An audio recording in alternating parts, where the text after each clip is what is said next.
Chamath, you mentioned rocket fuel, and it's a loaded question, but nonetheless, maybe the epitome of all of this is Tesla, which is up 700+% over the last year. I think you're still a shareholder, right? Have you sold any shares? What do you make of that in and of itself? 700% in a year? Elon Musk is now the richest person in the world as of today, passes Jeff Bezos. Yeah, it's really incredible, actually. I mean, he's somebody I've known for a really long time. I've looked up to him for a long time. And here's what I would say, that he built a great car company, and somewhere along the way, you know, about 5 or 6 years ago, what I thought he was building was an energy company, and that eventually people would realize that climate change actually mattered. And it's taken 5 or 6 years for everybody to realize the same thing, and he's being rewarded. You know, the world's richest person should be somebody that's fixing and fighting climate change.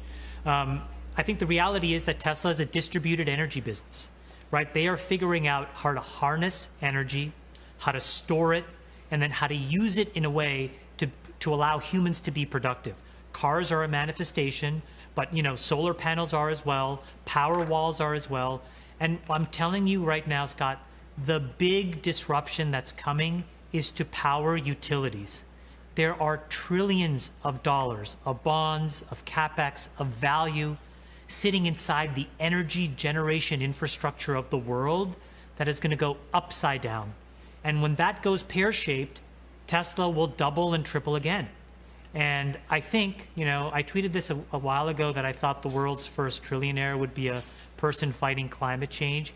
It very well could be Elon, but if it's not him, it'll be somebody like him, but it'll be because of this. Delivering clean energy, allowing the world to be sustainable is an incredibly important thing that will be rewarded by markets and individuals. And you're just going to ride, I mean, you said 2 or 3 times higher than where it is now. You're just going to ride that wave?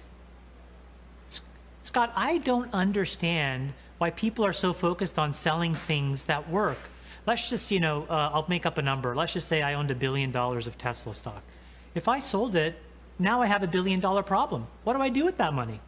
What about if it was 100 million? What about if it was just 10,000? 10 billion? It doesn't matter what the number is. The point is that when things are working, you're paid to stay with people that know what they're doing.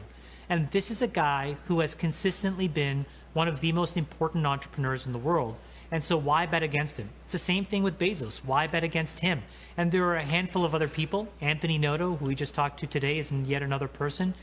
You get behind these people who have incredibly strong character, who know what they're doing, who aren't going to bend to short-term profits, and who are just going to drive the train for 10 or 20 years and make the world a better place. Get behind them. You know, the best way to summarize this, by the way, is a friend of ours who we mentioned earlier, Bill Gurley, has this great phrase: when the music's on, you got to dance. And so these guys are dancing. They are in rhythm. They're in flow. Let them do their thing. Get behind them. Don't sell a share. Just let them create value.